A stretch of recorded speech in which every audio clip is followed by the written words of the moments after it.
¿Qué tal, queridos amigos? Bienvenidos a un nuevo viaje en el Cascarón de Nuez. Hoy sí, nos vamos de viaje y nos vamos de viaje sobre una nave que va sobre ruedas, sobre el tren y concretamente sobre el AVE, la Alta Velocidad Española. España es el segundo país del planeta Tierra que tiene más kilómetros de vías de tren de alta velocidad y si despejamos el asunto del número de habitantes que tienen los países con este tipo de infraestructura, somos con diferencia el país que tiene más tren de alta velocidad per cápita del mundo, porque el primero es China y evidentemente la población de China, más de 1.000 millones de habitantes, poco tiene que ver con los cerca de 50 que habitamos España. El AVE es un medio de transporte, podríamos decir, distinto y revolucionario cuando comenzó hace ya más o menos 30 años en este país a utilizarse y también empezaron las obras de la primera de las infraestructuras en el año 90 que acabaría uniendo las ciudades de Madrid y Sevilla. Así que es un muy buen momento estos más o menos 30 años de obras y de AVEs en funcionamiento para hacer un balance sobre un tipo de medio de transporte que genera mucha polémica en España y siendo como somos, de puertas hacia afuera, un país modélico en lo que se refiere a las líneas de tren de alta velocidad, hay mucho que contar, hay mucha tela que cortar acerca de cómo ha influido en nuestras vidas o cómo no ha influido a lo largo de estos años y si los 60.000 millones de euros que llevamos gastados en trenes de alta velocidad han tenido realmente el efecto que se buscaba provocar sobre ellos. Y de esto va exactamente y precisamente este vídeo con algunos datos, informaciones y reflexiones que espero que sean de tu total interés, entre otras cosas porque según las previsiones del desarrollo de la infraestructura, quedan todavía otros 70.000 millones de euros, más del doble por gastar, y otros 5.000 kilómetros de vías de alta velocidad por construir en los próximos años. Y la gran pregunta es si realmente seguir construyendo vías de alta velocidad merece la pena, pero no solo eso, también si este viaje de 30 años ha merecido la pena.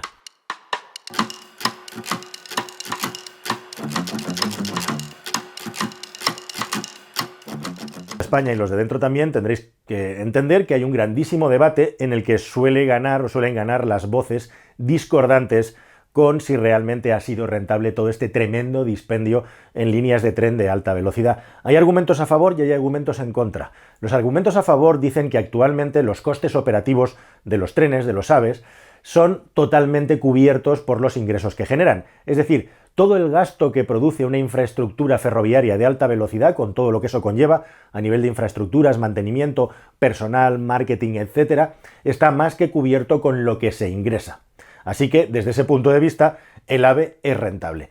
Si añadimos además otra capa más de gastos, que son los gastos financieros asociados al tremendo gasto que lleva a construir una obra de este tipo, también resiste la comparación y todas las líneas de AVE que hay en España, a excepción de una que es la línea norte-noreste, que está por terminar, cubren los gastos financieros. Pero querido amigo, donde nos atascamos, porque esto está muy bien lo que os he dicho, es en el coste de la infraestructura en sí. Y a este respecto hay muchísimos estudios que dicen que el AVE nunca ha sido rentable si añadimos el coste de fabricar la infraestructura y lo que es peor, nunca lo va a ser. Sobre eso voy a volver más adelante en el vídeo. Pero volviendo a los argumentos a favor del tren de alta velocidad, que toda provincia y todo ciudadano de bien que no vive en una de las grandes ciudades del país anhela y desea, es si realmente la cohesión social y la vertebración del territorio justifican el tremendo dispendio que hay que hacer para construir un tipo de infraestructura como esta. Y ahí es a donde también hay un gran debate. Hay quien dice que efectivamente el AVE, reduciendo los tiempos de viaje de 7 horas, por ejemplo, a 2 horas y media respecto al ferrocarril antiguo o el automóvil, frente al tren de alta velocidad, hacen que el mercado pierda fragmentación y se cohesione más en lugares en los que la barrera del tiempo y la geografía evitaba que esto fuera así. Y además también, lógicamente, se habla de que el AVE es un excelente elemento democratizador para que todo el mundo pueda viajar y realmente también para que más personas puedan viajar a las grandes ciudades. Este es un argumento que a mí me llama mucho la atención porque dicen los que defienden la infraestructura del AVE que en las grandes ciudades es a donde hay mayor productividad y rentabilidad. O sea que en definitiva, que el hecho de que los trenes permitan viajar a los grandes núcleos urbanos a alta velocidad y con alto tiempo hacen que más personas tengan la capacidad de poder producir, de tener una productividad superior. Bien, hasta aquí los argumentos a favor de la infraestructura del AVE. Los argumentos en contra tienen como gran argumento a favor, como gran peso, el coste de la infraestructura. Ya hemos dicho que los costes operativos y los financieros están más o menos cubiertos en todas las líneas, pero si le añadimos a esto el factor del coste de fabricación de la infraestructura, entonces nos encontramos con una desagradable sorpresa. Y es que según los estudios más finos y los estudios, digamos, más prestigiosos que se han hecho al respecto, la línea Madrid-Barcelona, que es la más, entre comillas, rentable que tenemos en España, podría llegar solamente a cubrir en el tiempo un 45% de todos los gastos asociados a su fabricación, gastos operativos más gastos financieros. Mientras que si nos vamos a la línea Madrid-Levante, por ejemplo, solamente a lo largo del tiempo se van a cubrir un 11% de los gastos, y si cogemos la línea hacia el sur vamos a tener una cosa intermedia que no va a llegar más allá del 15%, pero es que la Madrid hacia el noroeste y norte del país como mucho va a poder cubrir el 10% de todos los costes. Se calcula que para que fuera rentable la línea Madrid-Barcelona debería de aumentar el precio del billete un 80%, la línea que va al Levante un 250% y todas las líneas que van al norte más de un 400%. Esto lógicamente es inviable porque si tenemos en cuenta que con los precios que hay actualmente no es rentable, si los aumentáramos lo usaría todavía menos gente. En el año 2018 en España 30 millones de pasajeros utilizaron el tren de alta velocidad. Impresionante, ¿verdad? Pues esta cifra queda en ridículo con los 560 millones, más de 560 millones que utilizaron los trenes de cercanías. Sin embargo, en el periodo 1990-2018 se han invertido casi 60.000 millones en trenes de alta velocidad, mientras que la inversión en cercanías ha sido de tan solo 3.600 millones de euros. Hay un absoluto desbarajuste en este sentido, y si tenemos en cuenta que somos un país en el que la mayoría de la gente vive en las ciudades, se puede poner en cuestión perfectamente por qué hacer tanta inversión en alta velocidad si lo que se puede mejorar más es la movilidad de las personas que viven en esas grandes ciudades. Y ahí es a donde entra en discusión las oportunidades y el asunto famoso de la jerga política de la vertebración del territorio. El AVE llegó a España y se extendió con la promesa de vertebrar el país. Lo cierto es que 30 años después, la España vaciada protesta más que nunca y el constante flujo negativo de población en las zonas más despobladas no se ha frenado. Al revés, el cierre constante de trenes regionales, poco llenos pero que daban un gran servicio a estas zonas, es la puntilla para muchos lugares en los que ya no hay una alternativa a un AVE que además no para en estas poblaciones. Se quedan sin trenes regionales y además el AVE pasa de largo. Vertebrar la sociedad. Mentira. Y eso teniendo en cuenta incluso que en muchas de las líneas, trenes que están preparados para circular a 350 km por hora no pasan de 200 o menos porque no hay el sistema de balizado que hace falta para poder llegar a esas velocidades por falta de presupuesto, al menos de momento. Sur la ligne que vous voyez là, 240 trains circulent en moyenne chaque jour. Cela représente plus de 44 millions de voyageurs par an, soit un tiers du trafic national français. La línea París-Lyon tiene 14,5 millones de habitantes a su alrededor. Es la línea de tren de alta velocidad que más pasajeros transporta de Europa. Se parece mucho a la Madrid-Barcelona, que suman 11 millones en sus áreas metropolitanas. Además, el Madrid-Barcelona para nada menos que en Zaragoza, que es una de las 6 mayores ciudades del país, mientras que la París-Lyon para en Marsella. Pues bien, en la línea francesa hay 44 millones de viajeros al año, mientras que en la española llegamos solamente a 13 millones de viajeros. Podríamos aumentar 2 millones más de pasajeros para compensarlo y además tenemos también el puente aéreo Madrid-Barcelona en avión. Imaginad que lo eliminamos porque por una cuestión medioambiental se prohíben estos vuelos domésticos. Son ¿cuántos pasajeros? 2,5 millones de pasajeros los que tiene el puente aéreo Madrid-Barcelona. Ahora imagina que los metemos en el tren y le hemos sumado 2 millones antes, de los 13 millones que lo usan ahora, los 2,5 del puente aéreo, más 2 o 3 millones más de factor de corrector y tendríamos 18 o 19 millones de pasajeros. Todavía estaríamos en la mitad de lo que usa la línea París-Lyon y nos faltarían 5 o 6 millones más para igualarlo. Aquí está pasando algo. Ana Pastor, la ministra, que fue responsable de infraestructuras en 2012-2013, decidió dar un cambio importante a la forma en que se gestionaban los billetes del tren, siendo mucho más comercial y siendo mucho más agresivo, y desde entonces subió bastante el número de personas que utilizan los trenes de alta velocidad. Pero aún así, ¿sigue siendo rentable? No. Sigue sin ser rentable si sumamos, como digo, todos los costes, incluyendo la infraestructura. Y aquí está una de las grandes cuestiones y las grandes preguntas, y es si un servicio público, que en teoría es para todas las personas, tiene necesariamente que ser rentable a largo plazo. Hay quien plantea que estos 60.000 millones que hemos gastado, hay muchas formas de ver los números, es más o menos lo mismo que cuestan las pensiones del país en menos de medio año. O sea que, viene a decir, no es un dispendio tan grande. Y hay quien dice que estos 60.000 millones son dinero, es renta que se ha extraído a una parte importante de la población que no tiene necesidad de utilizar esta infraestructura, pero que ha pagado de una manera indirecta sobre un bien que al final solamente pueden utilizar los que pagan este billete, que efectivamente suelen ser personas de clase media, media alta, profesionales liberales y trabajadores, que lo utilizan como un medio para transportarse cuando trabajan, funcionarios de nivel medio y alto, que en algunos casos los utilizan a diario, y también, por supuesto, turistas y estudiantes a los que entre las becas y los padres les sufragan los billetes.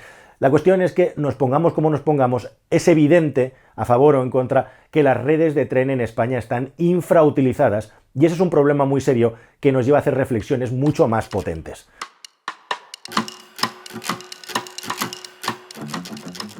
Cuando Felipe González fue preguntado sobre por qué la primera línea de alta velocidad iba a unir Madrid y Sevilla y no se había hecho entre otras ciudades como Valencia y Barcelona o Madrid y Barcelona, mucho más importantes en cuanto a población o más importantes, Felipe González dijo, bueno, en aquellos momentos teníamos la certeza de que si no hacíamos ahora la línea Madrid-Sevilla, probablemente no se haría nunca, mientras que sabíamos que Madrid-Barcelona, antes o después, acabaría construyéndose. El propio Felipe González te estaba reconociendo que la construcción de la línea Madrid-Sevilla era algo que tenía sobre todo un interés político, Andalucía era su semillero de votos, y también un interés desde un punto de vista de unir dos regiones muy distintas que no intereses demográficos ni tampoco económicos. Y es que lo que se ha hecho durante todos estos años en España es utilizar el AVE como un arma política para ganar votos. Todos los presidentes de comunidades autónomas, presidentes de diputaciones y alcaldes querían y quieren el AVE en la puerta de su ciudad, en la puerta de su pueblo, porque consideraban que eso era muy bueno para ganar votos y también para la economía de sus ciudades. Pero la gran pregunta es, ¿realmente ha sido así? Después de estos 30 años, ¿ha mejorado la economía de un lugar gracias al AVE? En caso de que haya sido así, ¿en qué número, en qué porcentaje ha mejorado la economía? ¿Qué estudios hay al respecto? El AVE llegó a Sevilla en el año 1992 conectando esta ciudad con Madrid, mientras que con Zaragoza lo hizo en el año 2003. Sevilla le sacó 11 años de ventaja, una capital de provincia que prácticamente tiene la misma población que Zaragoza. A pesar de tener 1 millón de habitantes menos, el PIB per cápita de Zaragoza, pasados todos estos años, es clara y netamente superior al PIB de la provincia de Sevilla. Si ha habido una mejora en la economía de Sevilla gracias al AVE, es en un porcentaje muy modesto o muy pequeño. Y aquí hay una segunda cuestión fundamental y primordial que nadie se ha planteado nunca, y es si hay los suficientes pasajeros en tránsito y en movimiento, como entre París y Lyon, como para que esté justificada una infraestructura de este tipo.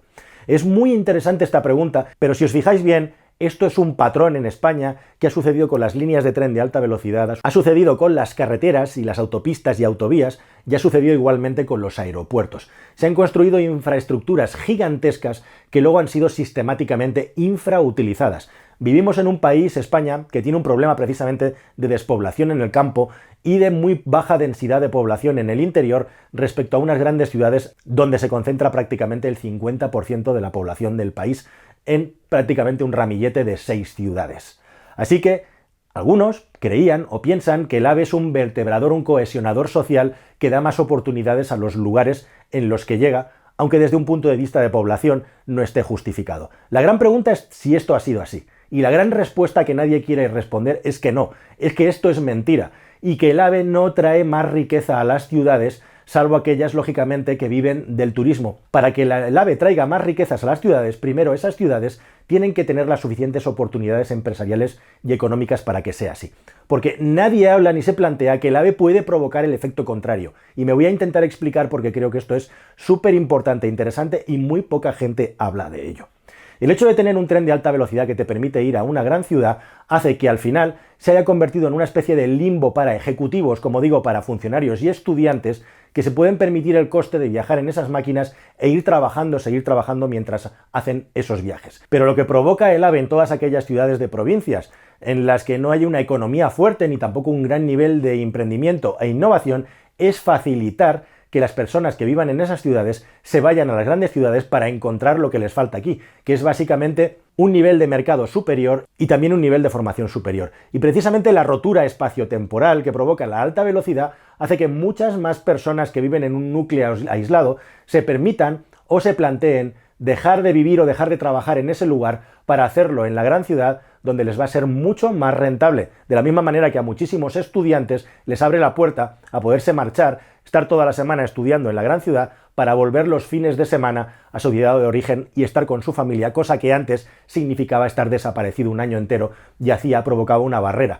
Así que, si no hay las suficientes oportunidades de negocio y de economía en los sitios pequeños, lo que son los AVE realmente son extractores, chupadores de economía y de talento igualmente, es decir, que el AVE justamente, al contrario de lo que piensan muchos políticos, es un extractor de talento y es un extractor de dinero porque es mucho más fácil conseguirlo y concentrarlo en las grandes ciudades.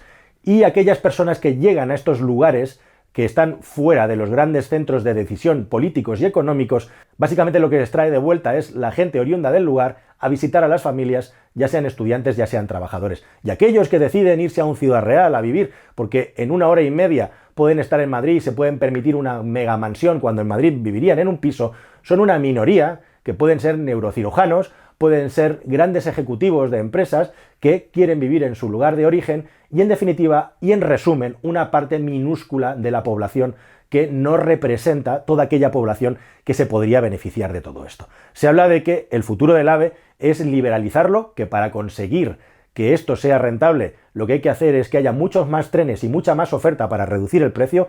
Eso se está haciendo ya, por ejemplo, con las líneas Madrid-Barcelona y la liberalización, con los Hablo tomando el modelo italiano y con otros muchos trenes que van a estar circulando por empresas privadas, y el precio de los tickets medios va a reducirse mucho, de tal manera que muchas más personas van a poder tener acceso a estas infraestructuras. La gran pregunta es si en el país hay suficientes personas con una necesidad de movilidad para poder hacer estas infraestructuras rentables algún día. Y la respuesta es no. Que el AVE trae una varita mágica de economía y progreso a los lugares donde llega es una inmensa falacia, como espero que hayas ya visto a lo largo de este vídeo. Pero si aún no te convences, no hay más que compararse con países como Suiza, que no tiene ni 1 kilómetro de línea de alta velocidad, pero sí una red de trenes excelente que llega a todas partes y no necesitan alta velocidad. O países como Alemania o Francia, donde los trenes de alta velocidad existen, pero no en tanta cuantía como en España. Son países que tienen regiones y zonas mucho más ricas fuera de los grandes núcleos urbanos que la nuestra y no han necesitado de una infraestructura de alta velocidad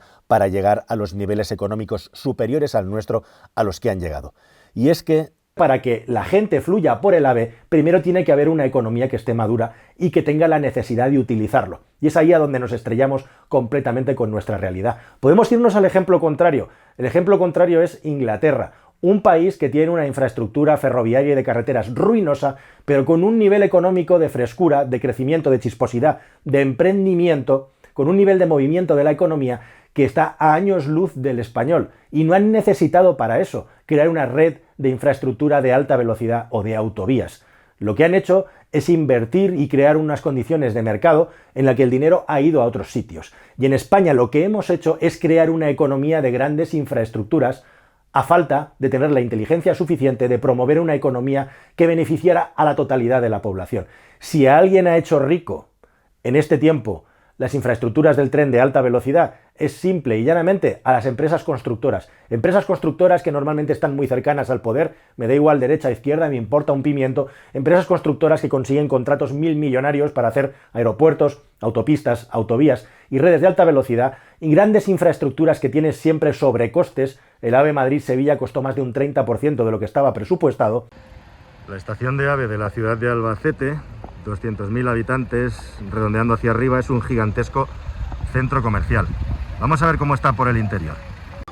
Pues tenemos un gimnasio, tenemos un McDonald's ahí arriba, una cafetería y todo lo demás nunca ha estado abierto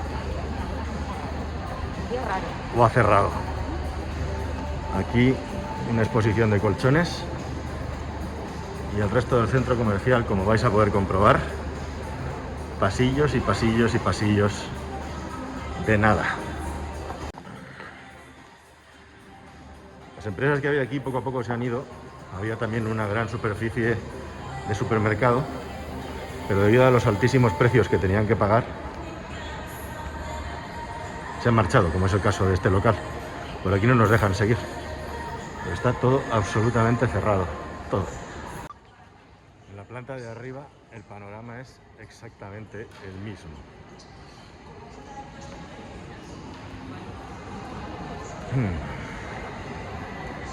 Cero locales abiertos.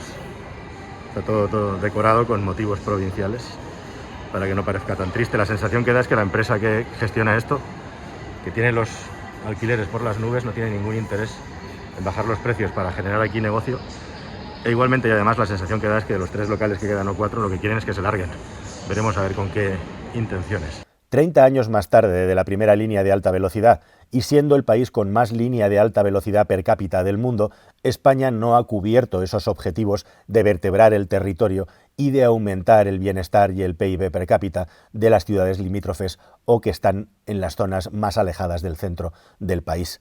Al contrario, estamos peor que nunca en lo que se refiere a la España vaciada e igualmente tenemos unos trenes que, independientemente de que sean más o menos rentables, siguen estando tremendamente infrautilizados, lo cual es una señal que nadie quiere ver, el elefante en la habitación, de que nuestra economía no necesitaba de unas infraestructuras tan grandes y tan potentes, por mucho que sean excelentes y por mucho que sean auténticas maravillas de la ingeniería. Sí, maravilla, desde luego, para las empresas que las han construido. La promesa de riqueza, de bienestar y de avance que el AVE iba trayendo con los políticos al lugar donde aterrizaba no se ha cumplido con creces, y aún así probablemente en el futuro seguiremos gastando el dinero en esto en lugar de en cosas que sean más terrenales y más cercanas a una parte importante de la población, y una minoría seguiremos utilizando estas redes de alta velocidad que se nos han servido en bandeja para que al final la mayoría de la población de momento no les saque provecho. Nada más, queridos amigos, espero que este vídeo os haya parecido interesante y nos vemos en el futuro en uno que espero que sea más y mejor. Adiós.